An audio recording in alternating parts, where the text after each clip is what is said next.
आपल्या नदीच्या पात्रातलं पाणी बाहेर येतं, जिथपर्यंत पाणी बाहेर येतं तिथपर्यंत सर्वे होऊन ब्ल्यू लाईन पडते.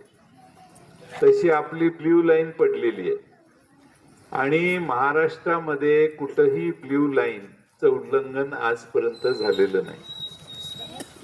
पुणे शहरात देखील हीच परिस्थिती आहे, सांगली शहरात देखील हीच परिस्थिती आहे.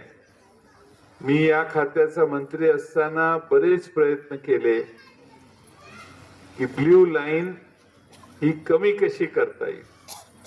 काही ठिकाणी नदी खोल करून ब्ल्यू लाईन कमी करता येते का हे चिपळूण शहरात आम्ही प्रयत्न केले, पण कायद्यानं ब्ल्यू लाईन आत येता येत नाही.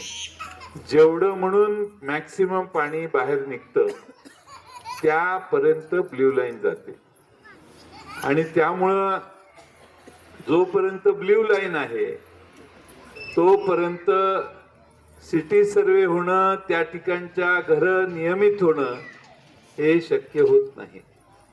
तुम्हाला निवडणूक आहे म्हणून कोणी जर येऊन घोषणा करून सांगत असेल की आम्ही याव करतो त्याव करतो, आता 5 वर्ष त्यांचं सरकार आहे ना, त्यांना कोणी हात धरला होता का?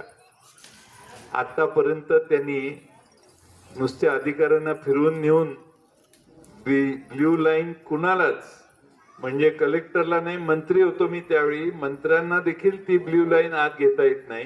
कारण पूर जिथपर्यंत गेलेला आहे मॅक्सिमम 19 साली तिथपर्यंत ब्ल्यू लाईन आहे. आता त्या रस्त्यापर्यंत असेल तर रस्त्यापर्यंत ब्ल्यू लाईन गेली. त्यामुळं महाराष्ट्रात नुसतं सांगलीपुरती मर्यादित व्यवस्था नाही किंवा एका आमदाराची इच्छा असेल म्हणून ब्ल्यू लाईन इकडची इकडे करता येत नाही.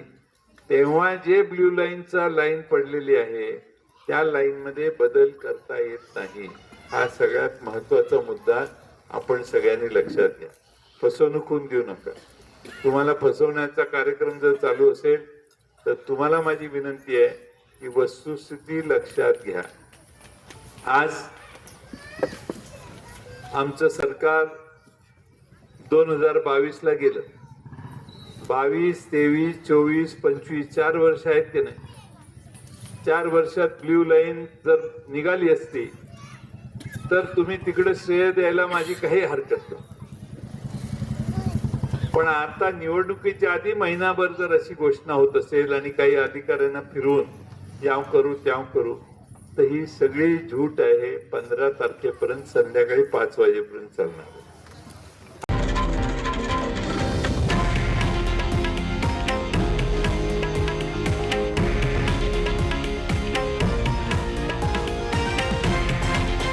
हे आहे देशातील नंबर 1 न्यूज नेटवर्क आणि आपण पाहत आहात TV9 मराठी, एकमेव.